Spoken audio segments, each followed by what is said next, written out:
رمضان کا مہینہ وہ بابرکت مہینہ ہے جس مہینے کے اندر قرآن نازل ہوا۔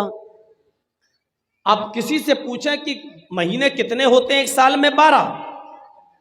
ان سے پوچھو کہ ان 12 مہینوں میں سب سے افضل مہینہ کون سا ہے، تو آپ کو جواب ملے گا رمضان۔ عام دنوں میں ایک نیکی کا ثواب 10 گنا، لیکن رمضان میں ایک نیکی کا ثواب 70 گنا۔ عام دنوں میں ایک رکعت نماز پڑھیے تو 10 رکعت کا ثواب، رمضان میں ایک رکعت پڑھیے تو 70 رکعت کا ثواب، اور نیت اگر اچھی ہے تو اس سے بھی زیادہ اللہ رب العالمین بڑھا دیتا۔ لیکن رمضان کے مہینے کو یہ فضیلت کیسے ملی، کیوں ملی؟ اس لیے ملی کیونکہ اس مہینے کے اندر قرآن نازل ہوا ہے۔ آپ دیکھیے رات روز آتی ہے، سورج نکلا تو ڈوبے گا بھی، لیکن آپ اندازہ لگائیے کہ رمضان کو سب سے بڑی فضیلت اس لیے ملی کیونکہ اس مہینے میں قرآن نازل ہوا، لیکن رمضان کے دن میں، رمضان کے مہینے کے دن میں یا رات میں قرآن کب نازل ہوا؟ تو اس کا جواب ہے رات میں قرآن نازل ہوا۔ نبی اکرم پر جو قرآن کی آیتیں نازل ہوئیں وہ رات میں نازل ہوئیں۔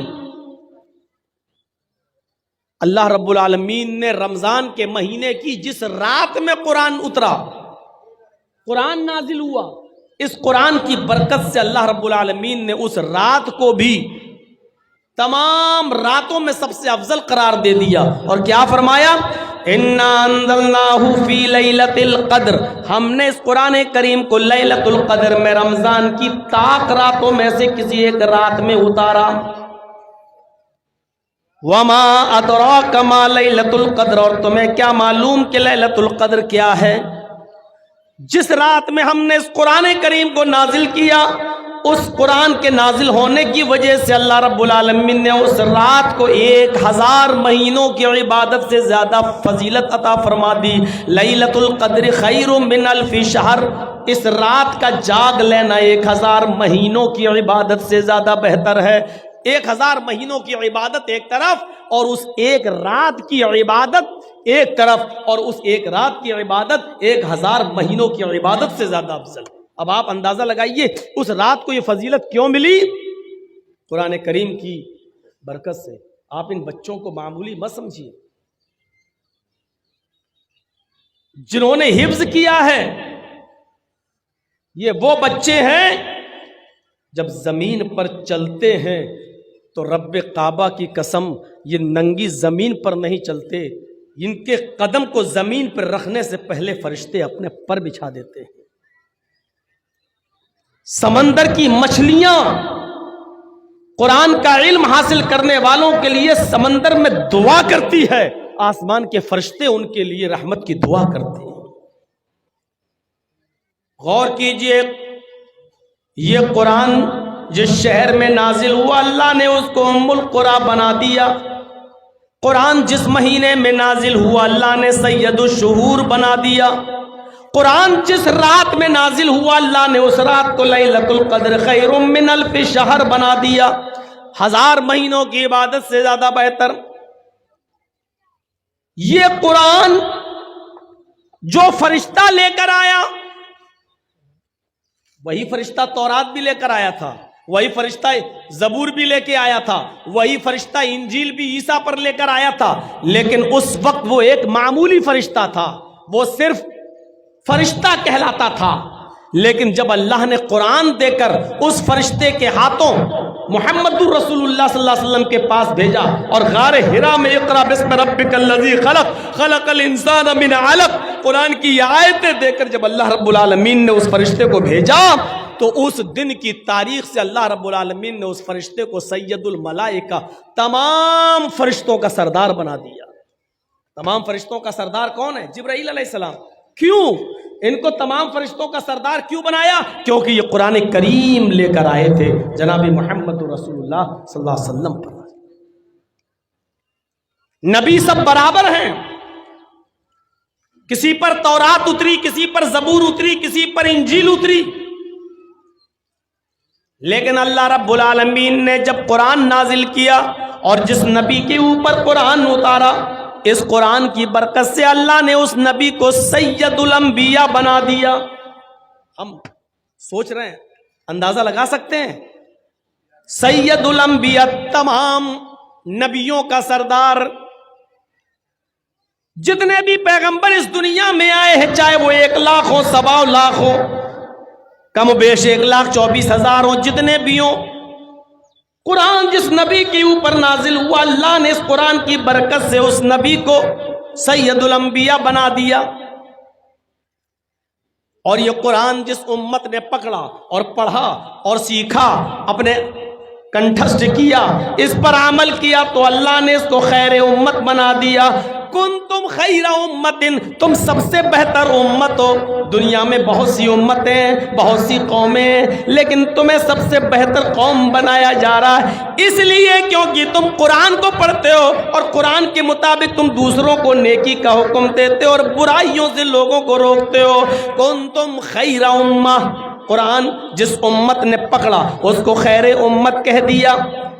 جب قرآن شہروں کی حیثیت بدلتا ہے, فرشتے کی حیثیت بدلتا ہے, مہینے کی حیثیت بدلتا ہے, رات کی حیثیت بدل رہا ہے, تو ایسا کیسے ہو سکتا ہے جو قرآن پڑھائے اس کا مقام نہ بدلے اور جو قرآن پڑھے اس کا مقام نہ بدلے؟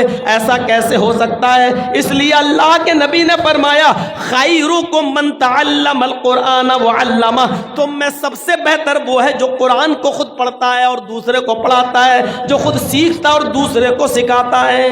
یہ ہے قرآن کا مقام, یہ ہے قرآن کا مرتبہ, یہ ہے قرآن کی حیثیت جس نے دنیا کی تمام چیزوں کی حیثیتوں کو بدل دیا. اللہ کے نبی فرماتے ہیں ان اللہ یرفع عن ھذا القرآن اقواما ویضع بہ الاخرین. اس قرآن پر عمل کرنے کی وجہ سے اللہ رب العالمین بہت سی قوموں کو ترقی دیتا ہے, عروج پر پہنچا دیتا ہے, ثریا عطا فرماتا ہے, اور قرآن چھوڑ دینے کی وجہ سے اللہ رب العالمین بہت سی قوموں کو ذلیل کر دیتا ہے, رسوا کر دیتا ہے, بہت سی قوموں کو نیست و نابود کر دیتا ہے. یہی قرآن ہے جس کی وجہ سے اللہ قوموں کو عزت بخشتا ہے, یہی قرآن ہے جس کی وجہ سے اللہ رب العالمین اگر چھوڑتا ہے کوئی اس پر عمل نہیں کرتا تو اس کی وجہ سے قوموں کو ذلیل کر دیتا ہے. قرآن جو سنتا تھا اس کے دل کی دنیا بدل جاتی تھی. آج یہ قرآن ہم سنتے ہیں تو ہماری زندگیوں میں انقلاب کیوں نہیں آتا؟ ہمیں بتائیے میرے بھائیوں, کیا تاثیر بھی کبھی بدلتی ہے؟ برف پہلے ٹھنڈا تھا, آج بھی برف ٹھنڈا ہے. آگ پہلے گرم تھی, آج بھی آگ گرم ہے. مرچ پہلے بھی تیکھی تھی, آج بھی تیکھی ہے. نمک پہلے بھی کھارا تھا, آج بھی کھارا ہے.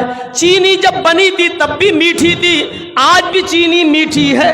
گڑ جب پیدا ہوا تب بھی میٹھا تھا, آج بھی وہ میٹھا ہے. لیمو پہلے کھٹا تھا, آج بھی کھٹا ہے. دنیا کی کوئی چیز اٹھا کر دیکھ لو, کسی چیز کی حیثیت میں ہم چینجنگ نہیں دیکھتے ہیں, تبدیلی نہیں دیکھ رہے ہیں. مرچ جب پیدا ہوئی تو تیکھی, آج بھی تیکھی. نمک پہلے کھارا, آج بھی کھارا. چینی اور گڑ پہلے میٹھا, آج بھی میٹھا. میرے بھائیوں پھر قرآن کی تاثیر کیسے بدل گئی؟ پہلے جو قرآن پڑھتا تھا اس کے دل کی دنیا بدل جایا کرتی تھی. آج یہ قرآن ہم پڑھتے اور سنتے ہیں, لیکن آج ہمارے دل کی دنیا کیوں نہیں بدلتی؟ آج اس قرآن کی تاثیر کیسے ختم ہو گئی؟ یہ قرآن تو وہ تھا جو بڑے سے بڑے غصے والے انسان حضرت عمر فاروق جو غصے میں تلوار لے کر محمد رسول اللہ کی گردن اڑانے کے لیے جا رہے تھے, لیکن سنا کہ میری بہن و بہنوئی مسلمان ہو گئے, اسلام لائے. جب ان کے گھر گئے, دروازے پر کھڑے ہو کر قرآن کی چند آیتیں سن لی. کہا بتاؤ کیا پڑھ رہے تھے؟ مارا بہن کو بھی بہنوئی کو بھی. جب بتا دیا گیا کہ ہاں قرآن پڑھ رہے تھے اور ہم اس سے بدل نہیں سکتے, ہم اس کو چھوڑ نہیں سکتے, تب حضرت عمر نے کہا اچھا مجھے بھی سناؤ یہ کیا ہے جو اس کو پڑھ لیتا ہے, سن لیتا ہے, چھوڑنے کا نام نہیں لیتا. چند آیتیں قرآن کی سنی, ایک آیت دو آیت مشکل سے 3 آیتیں ہی پڑھی تھیں, اور عمر فاروق نے 3 آیتیں ہی سنی تھی. چیخ پڑے, نہیں نہیں، یہ قرآن کسی انسان کا کلام نہیں ہو سکتا، یہ قرآن کسی انسان کا کلام نہیں ہو سکتا ہے۔ آئے میری بہن، آئے میرے بہنوئی، مجھے بھی اس ذات کے پاس لے چلو جس کے اوپر یہ قرآن نازل ہوا ہے، یعنی محمد الرسول اللہ صلی اللہ علیہ وسلم کے پاس لے کر چلو۔ جب حضرت عمر کو نبی اکرم کے پاس لایا گیا تو یہی عمر قرآن کی چند آیتیں سن کر محمد رسول اللہ کے ہاتھ پر بیعت کر کے اسلام لے آتے ہیں۔ قرآن کی چند آیتیں کوئی سن لیتا تھا، دل کی دنیا بدل جاتی تھی۔ آج کیا ہو گیا ہمیں؟ ہم قرآن سنتے ہیں لیکن ہماری دل کی دنیا نہیں بدلتی ہے۔